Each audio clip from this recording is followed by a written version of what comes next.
So much of the news this year has been hopeless, depressing, and above all, confusing.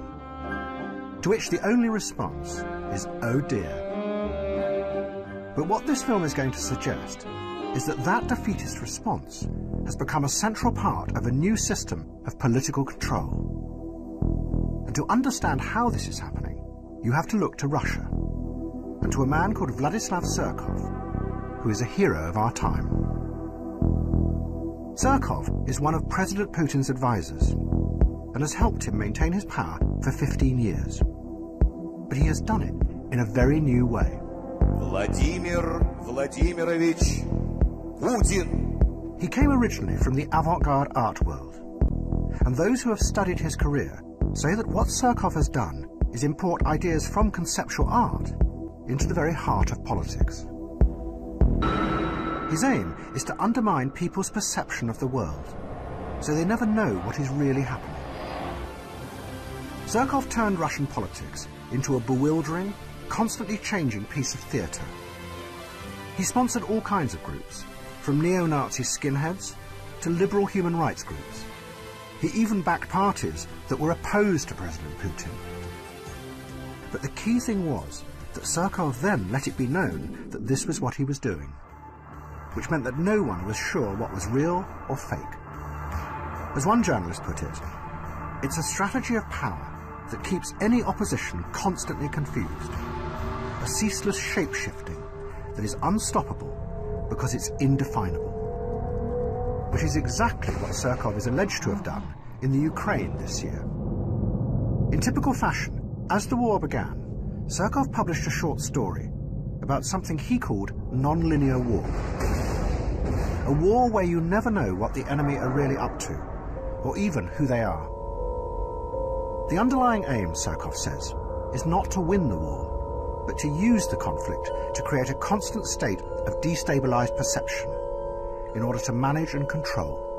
But maybe we have something similar emerging here in Britain. Everything we're told by journalists and politicians is confusing and contradictory. Of course, there is no Mr. Surkov in charge, but it's an odd, non-linear world that plays into the hands of those in power. British troops have come home from Afghanistan, but nobody seems to know whether it was a victory or whether it was a defeat. Aging disc jockeys are prosecuted for crimes they committed decades ago, while practically no one in the City of London is prosecuted for the endless financial crimes that are being revealed there. In Syria, we are told that President Assad is the evil enemy, but then his enemies turn out to be even more evil than him. So we bomb them, and by doing that, we help keep Assad in power. But the real epicenter of this non-linear world is the economy. And the closest we have to our own shape-shifting, postmodern politician is George Osborne. He tells us proudly that the economy is growing, but at the same time, wages are going down. He says he is cutting the deficit, but then it's revealed that the deficit is going up. But the dark heart of this shape-shifting world is quantitative easing. The government is insisting on taking billions of pounds out of the economy through its austerity programme. Yet at the very same time, it is pumping billions of pounds into the economy through quantitative easing, the equivalent of £24,000 for every family in Britain. But it gets even more confusing, because the Bank of England have admitted that those billions of pounds have not gone where they are supposed to. A vast amount of the money has actually found its way into the hands of the wealthiest 5% in Britain. It has been described as the biggest transfer of wealth to the rich in recent documented history.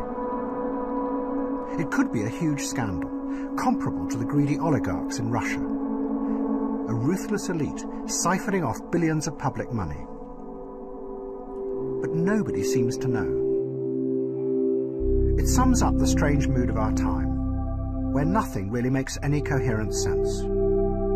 We live with a constant vaudeville of contradictory stories that makes it impossible for any real opposition to emerge, because they can't counter it with a coherent narrative of their own. And it means that we as individuals become ever more powerless, unable to challenge anything, because we live in a state of confusion and uncertainty. To which the response is, oh dear.